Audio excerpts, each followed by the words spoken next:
Hello everyone, welcome back to Java sessions. So in this session we will be learning about what is arrays with an example. So arrays is nothing but it's a group of collection of a same variable type that is referenced in a common name. Okay, so we have two types of array basically. One is single dimensional array, another one is multi-dimensional array. So this is the syntax. You can define the variable type and the variable name and the square brackets, which is called an array. Okay, and you can also define this way. So both ways you can define your syntax, I mean your variables. And the example, coming to examples, int uh, variable name and the square brackets. So this way you can store your values. Okay, so let's switch to examples in the Eclipse and then write some example. So I'll call it as I'll take package arrays demo. Okay, I'll create a class inside this.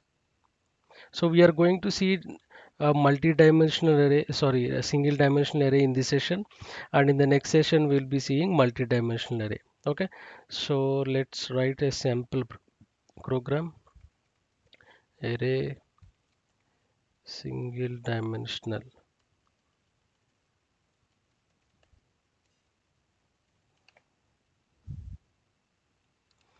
Okay, let's take main function. Let's declare public static void, sorry, public static void main string args. Okay, so let me declare. So this is the syntax, right? So let me declare this is example. So int numbers. Okay, you can declare this is a declaration, and if you want to initialize, so this is the statement that you have to use. Numbers you already declared, it's an array type of integer, and numbers is equal to new integer of 20. So that means you are storing 20 variables, I mean 20 values inside this integer. So generally if you want to store 20 values, you need to declare 20 variables, right? So that's not the case in arrays. And if you observe here, this is how array looks like. So it starts with 0, index 0, and it ends with index 5 if you are declaring a size of 6. So this is an array size of 6. Okay, so let me take 6 only so that you can relate it easily. So my array size is 6, and it starts with 0, 1, 2, 3, 4, and the length is 6. Okay, and the first index is 0 and last index is 5 since it starts with 0. So now let's store the values. So there are two types that we can store the values. I'll call it as numbers of 0 is equal to 50. Okay, I'll take it as 50, and numbers of 1 is equal to, let me copy all this.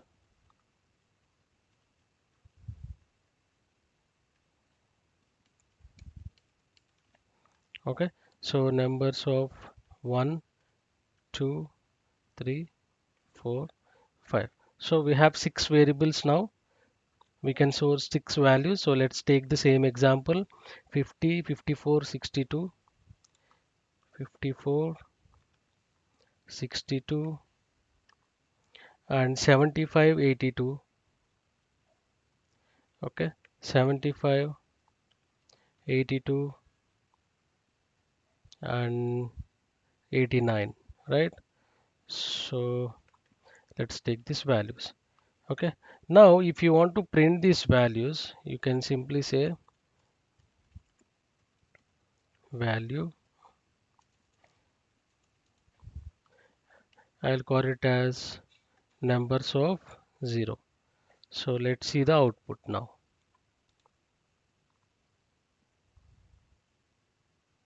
You can see value is 50. So 0, what stored in 0, it's 50, right? So let us take 5, and let's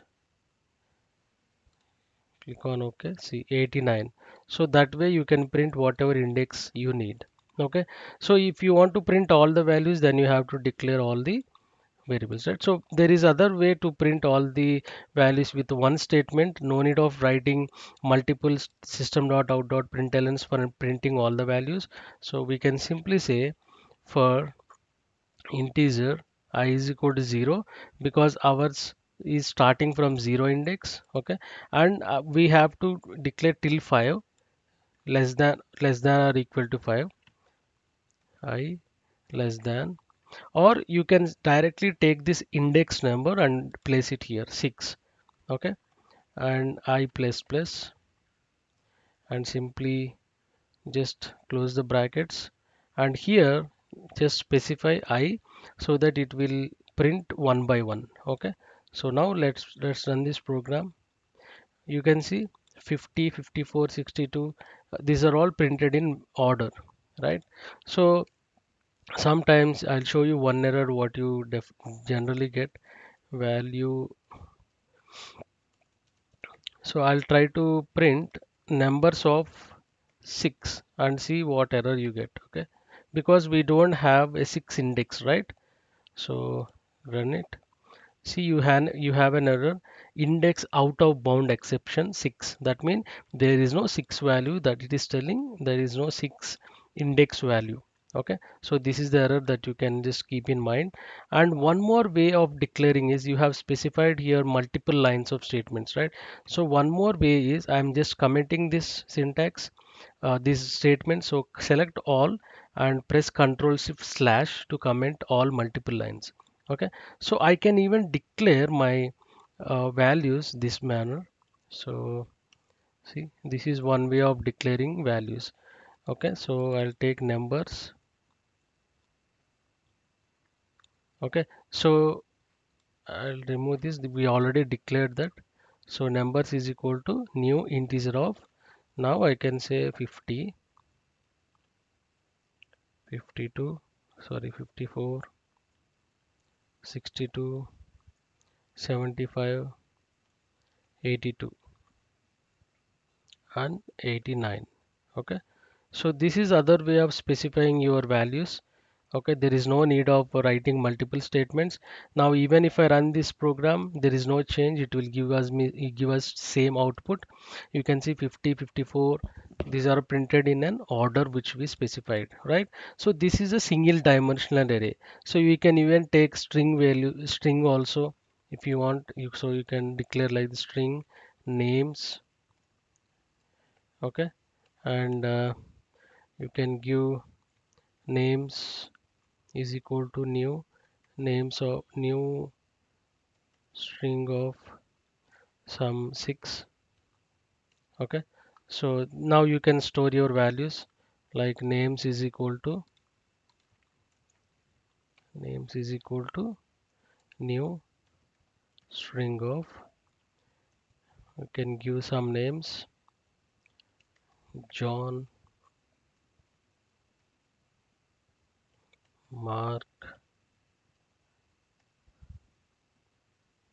Kiran,